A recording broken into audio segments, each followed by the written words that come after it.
Hi friends, నేను మీ లక్ష్మిని. ఈ వీడియో వచ్చేసి మంగళవారం రోజే తీసానండి. నేను ఇంకెక్కడ వచ్చేసి ఏడుశనగపప్పు అన్నమాట. పచ్చివి నానబెట్టాను నైటు. మధ్యాహ్నంటప్పుడు ఖాళీగా ఉన్నప్పుడు వండుకొని తినడానికి టైంపాస్ అయిద్దని చెప్పానని నైట్ ముందే నానబెట్టుకుంటే చక్కగా మనకు పచ్చిపప్పు ఎలా ఉంటాయి అలాగే ఉంటాయండి. పిల్లలు అయితే ఇంకా ఇష్టంగా తింటారు వీటిని. చాలా బాగుంటాయి. నానబెడితే ఇంకా పచ్చిపప్పులాగా నానతాయి అన్నమాట. కొద్దిగా కల్లుప్పు వేసి వాటర్ వేసి ఉడకబెడతామేనండి. మనం ఏదన్నా ఊరు వెళ్ళేటప్పుడైనా సరే ఒక బాక్స్కి కట్టుకొని తీసుకెళ్ళొచ్చు. పిల్లలు ఉన్న వాళ్ళైతే, పిల్లలే కాదు పెద్దవాళ్ళైనా ఏడుశనగపప్పు అంటే చాలా ఇష్టంగా తింటారు. పొద్దుగూకులు మనం వేయించినవి తినలేం కదండి. ఒకసారి ఇలాగో ట్రై చేసి చూడండి, చాలా బాగుంటాయి.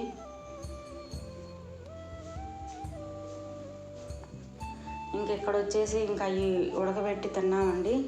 ఇంకా బట్టలు అవన్నీ ఆరినాయి అని చెప్పని బట్టలు అవన్నీ తీస్తున్నాను ఇక్కడ.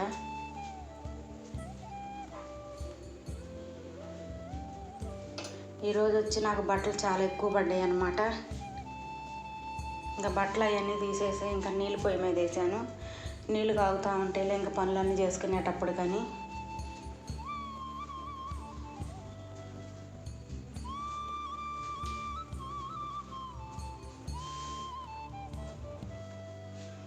ఇంకా నీళ్ళు కాగుతూ ఉంటాయి అని చెప్పానని ముందు టీ పెట్టి వెళ్ళానండి పొయ్యి మీద.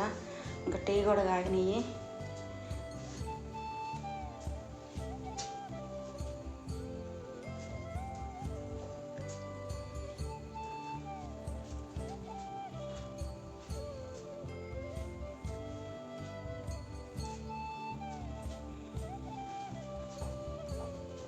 ఇంకా టీ గ్లాస్ తీసుకుని నేను డాబా పైకి అయితే ఎక్కానండి. ఇవాళ మంగళవారం కదా, మాకు ఇంటి పక్కన పోలేరమ్మ తల్లి గుడి ఉందండి. ఇంకా ఉదయం పూట అయితే బాగా ఎక్కువగా ఉంటారన్నమాట జనం. ఇక సాయంత్రం పూట కొంచెం తగ్గారు. ఇంకా పైన టీ తాగుతూ ఆ బిట్టు కూడా తీస్తున్నాను అనమాట. నేను జూమ్ చేస్తే సరిగ్గా క్లారిటీ రాలేదులేండి. చూస్తానికైతే మాత్రం సాయంత్రం పూట లొకేషన్ అంతా చాలా బాగుంటుందండి.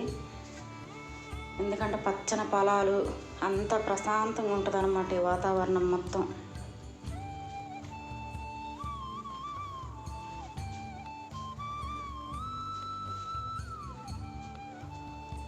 ఇంకెక్కడ వచ్చేసి మా ఇంటి పక్క అమ్మాయి అండి. జాకెట్లు చేతి పని చేసుకోవడానికి వచ్చింది.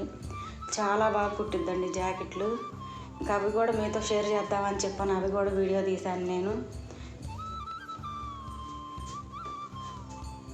ఆ రోజైతే 3 బ్లౌజులు 4 బ్లౌజులు తెచ్చిందండి. కానీ బాగున్నాయి, చాలా బాగున్నాయి.